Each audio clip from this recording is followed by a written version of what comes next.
Estimado Padre César, estimado povo de Deus, Assembleia Celebrante, a liturgia de hoje nos convida para mergulharmos nesse grandioso mistério da anunciação e encarnação do Verbo Divino. Hoje, de modo muito especial, a primeira leitura nos convida a contemplarmos como Deus, em sua graciosidade, nos desacomoda, nos faz sair do nosso comodismo, nos faz sair de nossa zona de conforto, tendo em vista todo o problema geopolítico por trás da primeira leitura. Vemos uma promessa de algo que a princípio é infundado, de algo que a princípio é quase que impossível.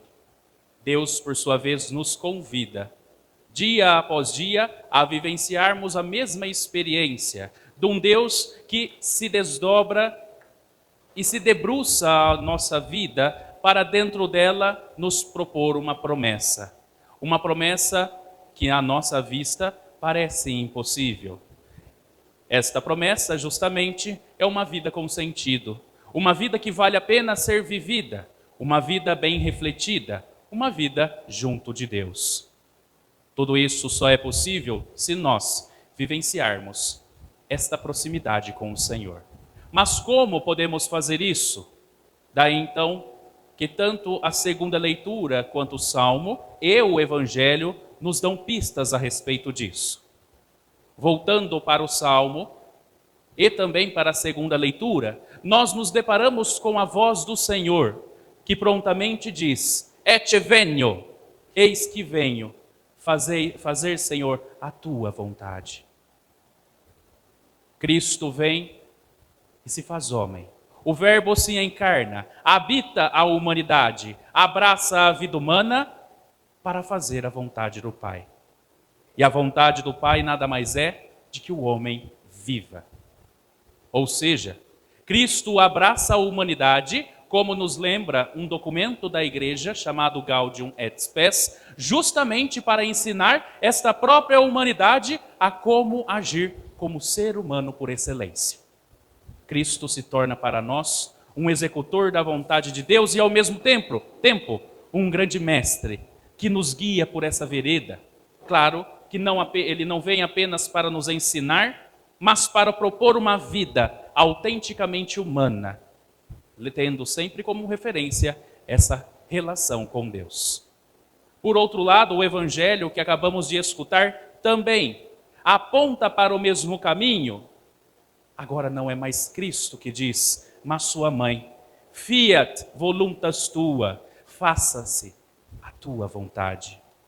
Maria também abraça a vontade de Deus em sua história, em sua vida, e faz da vontade de Deus a sua realização de vida. Ela entra em uma consonância, aproxima seu coração de Deus. Os padres da igreja dizem que ao anjo anunciar a Maria, naquele exato momento, toda a criação para, esperando tal resposta repleta de ternura, esperando o momento em que o Verbo vem ao encontro da criação. E isto só foi possível graças a um sim de Maria.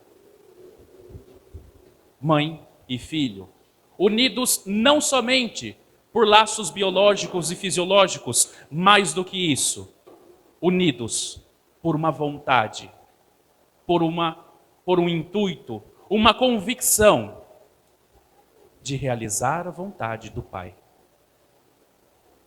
Este é o grandioso mistério que a Igreja nos convida a refletirmos nesta noite. E ao mesmo tempo não convida apenas para refletir, mas para também nós assumirmos tal mistério, a partir do momento em que nós, em nossas realidades, com nossas particularidades, em nossa pessoalidade, também somos convidados a dizer sim, faça-se em mim a vontade de Deus. Cada um de nós, desde o ventre de nossa mãe, fomos vocacionados para sermos sinais, anunciadores da boa nova. E aí está algo que eu destaco da grande liturgia e da solene liturgia de hoje, a própria figura do anjo. Como bem sabemos, o anjo na Sagrada Escritura é a voz de Deus. Daí vem o termo anjo, angelon, que nada mais é que anunciador, propagador da boa nova, sendo a boa nova a própria voz de Deus. Nós, de certa forma, também somos convidados a sermos anunciadores, propagadores desta boa nova, não apenas com palavras, mais do que isso, com nossa vida. Não apenas dizendo aos outros o quão Deus é bom, mas demonstrando aos outros o quão Deus é bom. A igreja propõe justamente dentro da Quaresma esta grande solenidade, não à toa, mas para chamar nossa atenção para esse grande propósito de vida junto de Deus. E termos este propósito, este modo de se viver como meta que os nossos exercícios quaresmais devem alcançar. Meta essa que é humanamente possível. Meta essa que é graciosamente possível.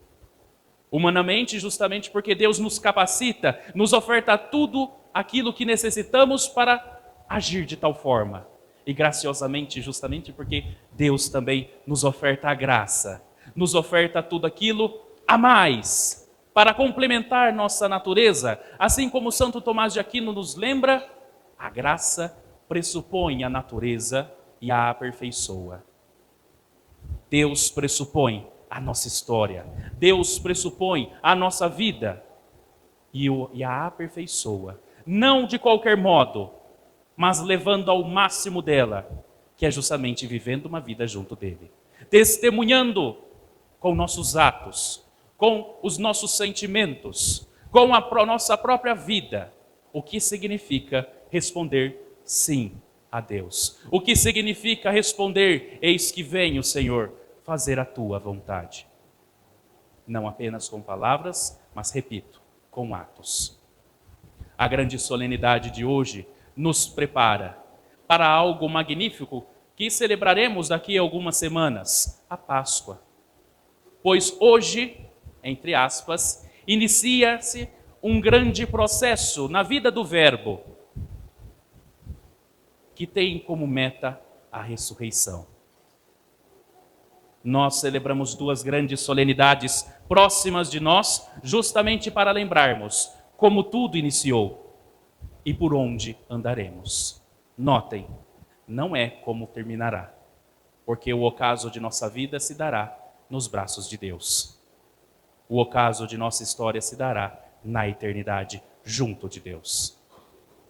Que esta grande solenidade seja um grande iluminar em nossa vida, para iluminar a nossa história dentro desse período quaresmal, iluminar as trevas de nossos corações, aqueles recantos onde a graça de Deus ainda não tocou, e aí ser feita a vontade de Deus. E aí, este sentido, este posicionamento de prontidão, alcançar e deixar que Deus toque nossa história por completo.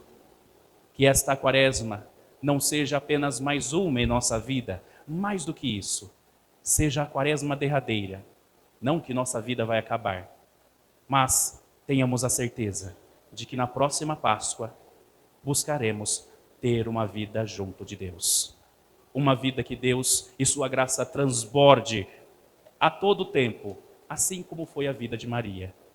Também pode ser a nossa vida. Que o Santo Espírito nos explique todas essas coisas, assim seja. Amém.